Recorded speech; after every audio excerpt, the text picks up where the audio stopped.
जैमिनी ऋषि और वेद व्यास की कहानी। भगवान व्यास देव जी ने लिखा है कि इंद्रियां बहुत बलवान है।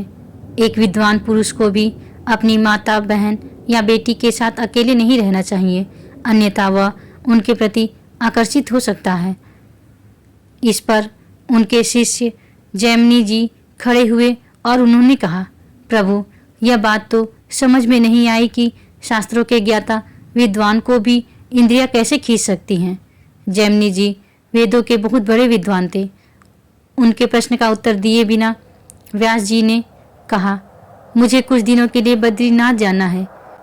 आप तब तक इस आश्रम को संभालिए, मैं वापस आकर आपके प्रश्न का उत्तर दूंगा। जैमिनी जी अपने गुरु की लीला को समझ नहीं पाए। एक शाम जैमिनी जी गंगा स्नान करके वापस लौट रहे थे। उस समय हल्की सी रिमझिम बारिश हो रही थी। तभी उनके गुरु एक नौकिशोरी के रूप में उनके सामने आ गए। उसके पैरों में नूपुर बंधे हुए थे। जब जैमिनी जी ने उस सुंदरी के श्याम वर्ण के चरणों को देखा तो वे मोहित हो गए। उस युवती ने उनसे कहा, मेरी रक्षा कीजिए, मैं जंगल में अकेली फंस गई हूँ। यदि आज रात में आपके यहाँ रुक जाऊं तो सुबह अपने स्थान पर पहुँच जाऊंगी। मैं एक स्त्री हूँ और रात में जंगल में अकेले रहना ठीक नहीं है। जैमिनी जी ने जवाब दिया, हमारे आश्रम में केवल ब्रह्मचारी रहते हैं और अभी हमारे गुरुदेव भी नहीं हैं, इसलिए यह संभव नहीं है। युवती ने कहा, मैं इस समय आपकी शरणागत हूँ और शरणागत की रक्षा करना धर्म है, चाहे वह स्त्री हो या पुरुष। जैमिनी जी ने कहा, मैं इस आश्रम का प्रभारी हूँ और आज रात के लिए आपको एक कुटिया देता हूँ। दरवाज़ा अंदर से बंद कर लीजिए और सुबह तक मत खोलिए, चाहे मैं स्वयं कहूँ तो भी नहीं। युवती इस प्रस्ताव के लिए तैयार हो गई और उसने कुटिया के अंदर जाकर दरवाज़ा बंद कर लिया। जैमिनी जी जब ध्यान करने बैठे तो उन्हें वही चरण और नूपुर की ध्वनि याद आने लगी।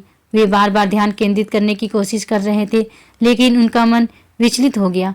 उन्होंने सोचा, पहले उस युवती से पूछते हैं कि वह कौन है और इस जंगल में कैसे फंसी। वे कुटिया के दरवाजे पर गए और आवाज़ लगाई, दरवाज़ा खोलो।